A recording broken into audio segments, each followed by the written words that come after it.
DDR1. DDR1 was the first step toward what we now call modern memory.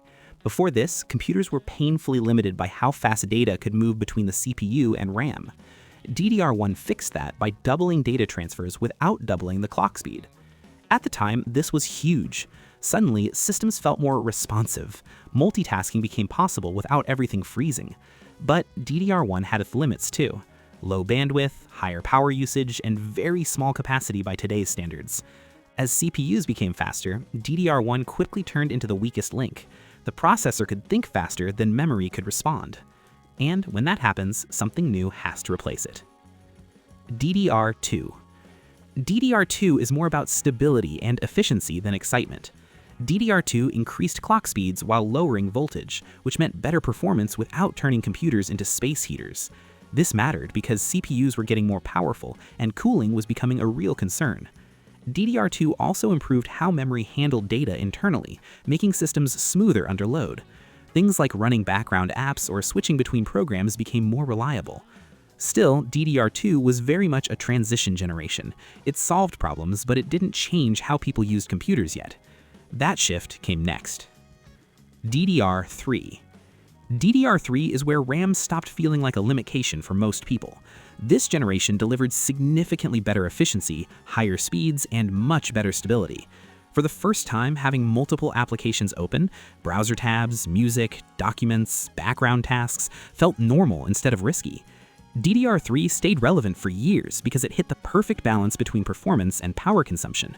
It didn't push extremes, it refined everything.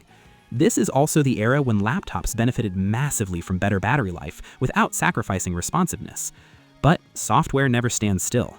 Operating systems grew heavier, browsers became monsters, apps demanded more memory than ever. DDR3 couldn't scale forever.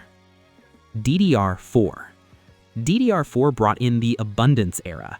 Higher bandwidth, much better efficiency, and far larger memory capacities became standard. This is why 16 gigabytes became normal, and why 32 stopped sounding impossible. DDR4 quietly enabled modern computing. Virtual machines, heavy multitasking, creative workloads, all of it relies on DDR4's ability to move more data without increasing power draw dramatically. This generation also matured desktop and laptop platforms. DDR4 systems aged well, which is why so many are still perfectly usable today. But as CPUs gained more cores and systems demanded even more speed, DDR4 reached its ceiling. And that's where the biggest shift arrived. DDR5. DDR5 is basically a totally new thing from ground up. Instead of relying on the motherboard for power regulation, DDR5 moved power management directly onto the memory module. That improves efficiency and stability, especially at higher speeds.